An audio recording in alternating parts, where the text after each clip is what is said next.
All right, let's talk The Will of the Many. I think my final opinion on this book might actually shock some people because I feel like I was the target audience for this, or maybe people a little bit younger than me. Anyway, I finished The Will of the Many and I have some mixed feelings about it. Overall, I would say that I did like it. I gave it a 5 stars because I would say I'm a pretty lax rater. If I had to get specific, I'd give it like a 4.3, 4.4 if I'm being really generous. But if I had to offer up one of those ratings with regards to whether or not you watching this should read this book, I would go with a 5-star rating. I think most people, including me, will enjoy this series a lot. So yes, I think y'all should read this book. Now, before we keep going, this is my first book review longer than 3 minutes. I've always been dog shit at these since I was a kid. This like essay style content was really never my forte, but because it's something that I want to get better at, here we are trying. This is going to be a spoiler review because it has been like 3-4 weeks since I've read this book and it's becoming a little bit difficult to remember the super specifics. If you guys want a spoiler review, then let me know. First, for a small spoiler-free synopsis, I'll try not to tell you anything that you don't learn either early on or from the back of this book. This is a 17-year-old orphan living at an orphanage. He's an ex-prince of a small country that was conquered and absorbed into the Cantanan Empire, which is part of the hierarchy. In the hierarchy, there is a, hierarchy of people. The rank of these people varies from Octavus, Septimus, Sectus, Magnus, Quartus, Trintus, something in between, and then Princeps, which is like 1. The higher in rank you are, the more will you can siphon from the lower class. Will appears to be some sort of like energy-ish thing that is innate in all people. It's something you can temporarily,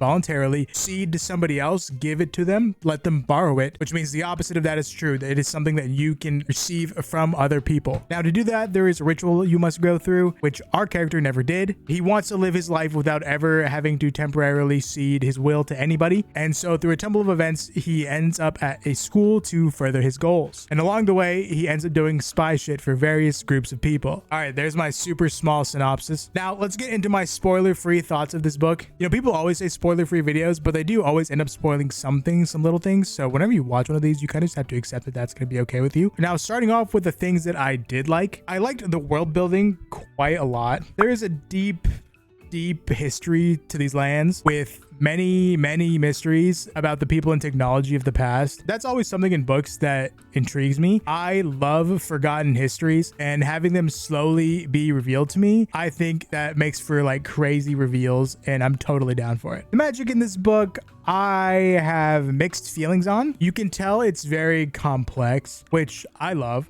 Hell yeah. There are just so many things you can do with will. I spent the whole book yearning for more information about it. If you're a magic system nerd like me, you'll be pulled along. It's kind of hard for me to give examples of what will is or will can do without spoiling specific parts of the book. There's also the fact that I don't really understand it myself. Every time I think that, oh, I've kind of figured out how it works, then they use it in a different way. And I'm like, okay, well, that just sets me back to square one. I wish I could tell you more, but I feel like I really can't without spoiling it. Now let's talk about the plot in this book.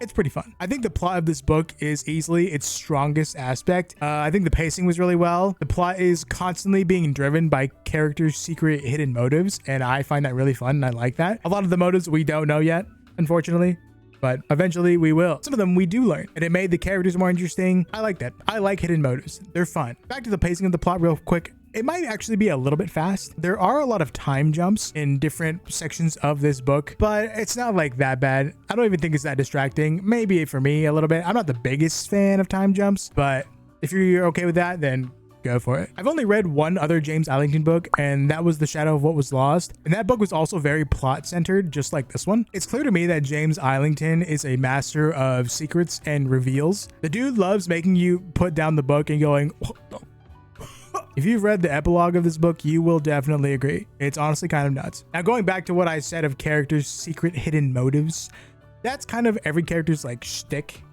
Each character would like pretend or act a certain way due to something in their past or current circumstances. If you enjoy everybody having a secret motive, you will definitely enjoy this book. I really loved all of the side characters more than the main character. I think to me, they are what carries this book. If you've read Red Rising, it's kind of similar. Darrow is like kind of meh, but Severo, Victra, Cassius, Pax, Ragnar, and the list keeps going on. They are all super colorful characters. This was like kind of the same. Now that I think about it, it's actually like kind of similar to Red Rising, especially when it comes to the concept, I guess. Red Rising was kind of like a spy of a different class, goes to an institute where he meets all these rich kids and powerful kids and tries to make friends and work his way through the top. The only difference between Darrow and our main character here is that the main character was a high class person and then was no longer a high class person, and now he's trying to infiltrate high class people using stuff he learned when he was a high class person. But still, this is like very similar to Red Rising to me. If you liked Red Rising, you will like this as well.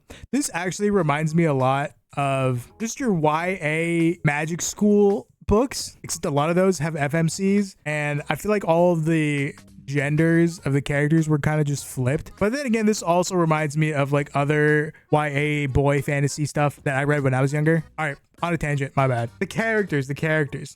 Our side cast really shines with personalities that are just really unique and colorful. The plot was good, really good, honestly, but the side characters saved this book for me. If they were each like our main character, I probably wouldn't have liked it as much, at least as much as I did. Amazing characters to me can make even the most boring plot interesting, and unfortunately, the opposite isn't true. Finally, we'll talk about prose really quick. For me, as long as the prose isn't distracting, I don't really care. It's not really something I look at. I didn't feel it was distracting by either being too flowery or too boring. So for everybody who is literally just an average person like me, it's fine. Prose will never be something I focus on when I'm talking about books unless it's a problem, which I feel like it rarely is in books I've read. As long as it's readable, it doesn't look like shit or doesn't look like dressed up flowery shit, it's whatever. I don't care. Writing style and dialogue has to be like, oh, mega cringe for me to even notice it. So the fact that I didn't notice it means it gets a thumbs up from me. If you're enjoying this video and you want to support me, make sure you like and subscribe and check out the sponsor link in the description. Also, feel free to check out my throne/wishlist link in the description as well if you want to buy me a book. Wow, you still want to buy your own books? Got me. I think soon I'm going to be migrating my wishlist over to bookshop.org instead of Throne, which mainly goes through Amazon. So look out for that, but not right now. All right, for the non-spoiler stuff that I wasn't the biggest fan of, you have a lot of questions throughout this book and very few of them get answered. Is that a spoiler? My bad. So if you're going to read this, you kind of just have to accept that and just be there along for the ride. The magic system in this book, it feels like it made this very fine line. Step to one side, soft magic. Step to the other side, over here, it's hard magic. Instead of choosing to view the magic systems as like a spectrum between the two, this book kind of like chooses this very narrow strip of land and says this is the middle, and then tries to stand there on that very narrow strip of land, very wobbly, and then kind of like falls off into the void sometimes and then climbs back up and then falls back again. Instead of picking somewhere on this like spectrum, I guess it kind of just chooses a very narrow spot and says that this is the middle, and it doesn't really work that well in my opinion. It tries to treat the magic as a science to the characters a lot, like heavily, but as a mystery to the reader, which I was not really a fan of. I'm hoping that it leans more into the science aspect in the next book because that's really the only way I think that it can successfully go in my opinion. But yeah, just keep that in mind. The complexity that the author refuses to share with us kind of annoyed me. Magic is like such a huge part in this book, but after 600 pages, we're kind of left just as confused as we started. And like, if you're gonna have really amazing world building, like you need to do better with the magic system. James Allington has made this magic system too complex for how much he's willing to share with us. All right, the next biggest thing I didn't particularly care for was our main character. Now, don't get me wrong, I didn't hate him or anything. He gives like isekai anime protagonist vibes. You know, he's just like a good person all around and is basically perfect at everything. He didn't really have any flaws besides like getting angry a little bit and like lashing out.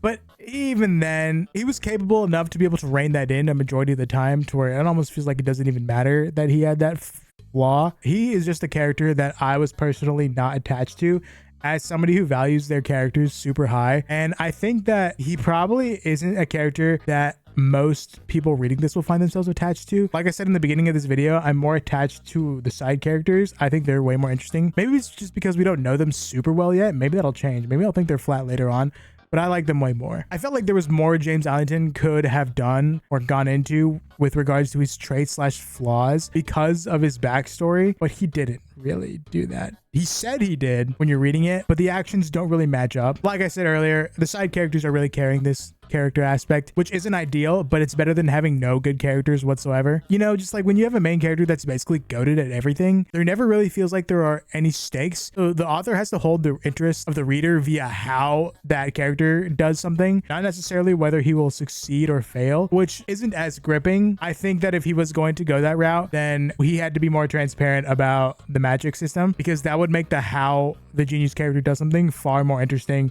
So yeah, I don't know. And that's it for my spoiler-free review of The Will of the Many. I'm not sure if I hit the 8-minute mark for mid-rolls, but this channel isn't even monetized yet, so I don't think it matters. Call these first videos practice. If you like this video, like and subscribe. Check out the sponsor and the wish list Throne. And yeah, thank you for watching. If you want to see a spoiler review, let me know down in the comments.